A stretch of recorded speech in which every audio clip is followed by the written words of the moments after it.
బుద్ధుని బోధనల ఆధారంగా మానసిక బద్ధకాన్ని ఎలా జయించాలో తెలిపే సంక్షిప్త సారాంశమిది. ఎప్పుడైనా ముఖ్యమైన పని చేద్దామనుకున్నప్పుడు సడన్గా బద్ధకం, నిద్ర ముంచుకొస్తుంటాయి కదా. అసలు ఆ మగతం మనల్ని ఎలా మోసం చేస్తుందో థీనమిద్ధ అనే మూలగ్రంథం చాలా స్పష్టంగా వివరిస్తుంది. మొదట థీనమిద్ధ అంటే ఏంటో చూద్దాం. థీనా అంటే మనసులో ఉత్సాహం పూర్తిగా తగ్గిపోవడం, ఇక మిథ అంటే విపరీతమైన మగత లేదా బరువుగా అనిపించడం. ఇది కేవలం శారీరక అలసట మాత్రమే కాదండి, మన ఆలోచనల స్పష్టతను కమ్మేసే ఒక దట్టమైన దుప్పటిలాంటిది.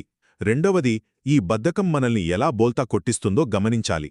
మనకు ఏ పనైనా చేయడానికి విసుగుగా ఉన్నప్పుడు మన మైండ్ దానికి విశ్రాంతి లేదా ఓర్పు అనే అందమైన ముసుగువేస్తుంది. బుద్ధుడు దీన్ని నాచుపట్టిన మీటితో అద్భుతంగా పోల్చారు. నాచుపట్టిన నీటిలో ఒక భిక్షువు తన ప్రతిబింబాన్ని ఎలాగైతే చూడలేడో, ఈ బద్ధకం ఆవహించిన మనస్సుతో మనం సత్యాన్ని ఎప్పటికీ చూడలేము. చివరగా ఈ మగత నుంచి బయటపడే మార్గాలు తెలుసుకుందాం. ఇందులో మొదటిది విరియ అంటే మనలో ఉన్న ఉత్సాహాన్ని బలంగా రగిలించడం.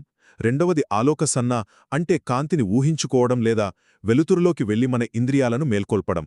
ఇక మూడవది సంవేగ అంటే మన జీవితం చాలా చిన్నది అని గుర్తించి మనస్సును ఒక్కసారిగా అప్రమత్తం చేయడం. నిజమైన ప్రశాంతత అంటే అలసటకు లొంగిపోవడం కాదు, మనస్సులోని శక్తిని ఎప్పటికప్పుడు మేల్కొల్పడమే అని ఎల్లప్పుడూ గుర్తుంచుకోండి.